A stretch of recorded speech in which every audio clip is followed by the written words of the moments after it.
Hello friends नमस्कार आपण मानकु स्वागत करछि वर्तमान रो ए वीडियो रे। देखंतु फ्रेंड्स वर्तमान समय रे आपण मान पई ग्राम रोजगार सेवक पदवी रे नियुक्ति आसी जायछि जोतरे कि टोटल ऊपर 266 टी पोस्ट रो वैकेंसी रहिछि। एही पोस्ट आपण मानकर केउंझर डिस्ट्रिक्ट तरफ रो आसीछि जोथि पई ओडिसा रो पिला माने आवेदन करि परिबे।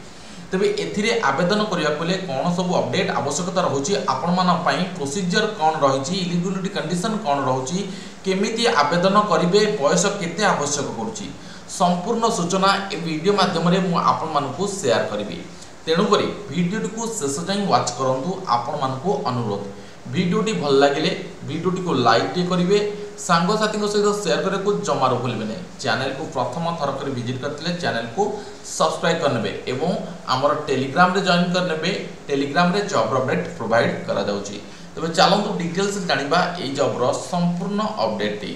देखो फ्रेंड्स रिक्रुटमेंट अपडेट अनुसार मु आपण मानको संपूर्ण अपडेट टी प्रोवाइड करूची जहा कि अपडेट आसीची।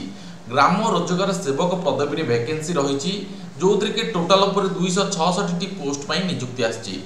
एहाकू ओडिसा रो पिला माने अप्लाई करि परिबे। Both male and female category रो पिला माने एथि पई एलिजिबल अटंती। जदि हमें एथि एलिजिबिलिटी कंडीशन देखिबा एज लिमिट रे आपण मानकर बयस सीमा 18 वर्ष रु 40 वर्ष भितरे होइतिबो 1 अगस्त 2024 सुधा एवं एथि एससी एसटी ओबीसी कैटेगरी पिला मान पई एज रिलैक्सेशन रहिची। आपण माने निश्चित रूपे ध्यान देबे। क्वालिफिकेशन हिसाब रे देखिबा बोले गोटे कैंडिडेट जदि फॉर्म को आवेदन करने को चाहूँगी ताले 10वीं सहित +2 कंप्लीट करथिबो किबा ता समकक्ष कोनोसी योग्यता रहिथिबो ताहाले एही फॉर्म को आवेदन करि परिबे। एथिरे आपण मानकर ओडिया लेखिबा पढिबा एवं जानिबा दरकार रहिछि जोटा कि आपण मान पय बहुत मैटर करूछि। तबे एठी आपण मानकर ग्राम रोजगार सेवक रे ई जो वैकेंसी रो डिटेल आछि तार मु योग्यता विषय रे आपण मानको कहि रखिली एवं एथिरे वैकेंसी केते आसीछि कहि रखिली एवं एई वैकेंसी को आपण माने किपरि आवेदन करिवे चलंतु जानि रखिबा।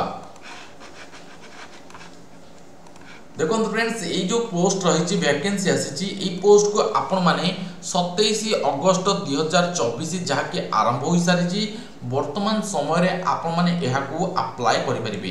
26 सेप्टेम्बर 2024 पर्यंत आपण माने एही फॉर्म को ऑफलाइन प्रोसेस रे आवेदन करिवे। ठीक अछि ऑफलाइन प्रोसेस रे रहिबो फ्रेंड्स आपण मानकर ए जो रिक्रुटमेंट प्रोसेस टी जिला परिषद केउंझर डिस्ट्रिक्ट को आपण माने एठी के अप्लाई करिवे जहार डिटेल्स इन्फॉर्मेशन एहार पीडीएफ फाइल रे रहिछि। आपण माने एहार पीडीएफ फाइल को डाउनलोड करिवे मु वीडियो रो डिस्क्रिप्शन रे लिंक प्रोवाइड कर देबी सेठी क्लिक करके आपण माने एहार पीडीएफ फाइल को डाउनलोड करिवे एवं सेथिरे जो एप्लीकेशन फॉर्मेट रहिछि ताकू भरिवे ताकू 26 सेप्टेम्बर 2024 पूर्वरु ऑफलाइन पोस्ट माध्यम रे स्पीड पोस्ट जोगे आपण माने जिला परिषद केउंझर डिस्ट्रिक्ट रो जो रही हेड ऑफिस सेठी की पहुंचाई देबे।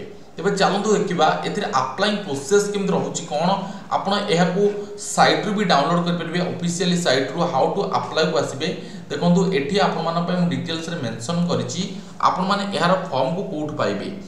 Visit officially website of Zila Parishad Keonjhar district रो जिला परिषद रो ऑफिशियली वेबसाइट को विजिट करिवे जहार लिंक मु प्रोवाइड कर देछि हमर एई पोस्ट रो डिटेल्स रो तळे। एठी आपण मानको एप्लीकेशन रो फॉर्मेट मिलि जो जहा को आपण माने डाउनलोड करिवे एवं डिटेल्स रे भरिवे एवं भरिबा परे आपण मानकर जो रहिछि फॉर्म सहित अटैच करिवे डॉक्यूमेंट जहा डॉक्यूमेंट आपण मानकर आवश्यक रहउछि जेमति कि शिक्षागत योग्यता एक्स्ट्रा करिकुलर एक्टिविटीज योग्यता कास्ट सर्टिफिकेट आपण मानकर रहिबो जदि आपण मानकर पे एक्सपीरियंस अछि ताकू भी आपण माने प्रोवाइड करि परिबे। तो फ्रेंड्स एई भली प्रोसेस रे आपण मानकर फॉर्म फिल अप रहिबो जोथरे कि आपण माने डिटेल्स रे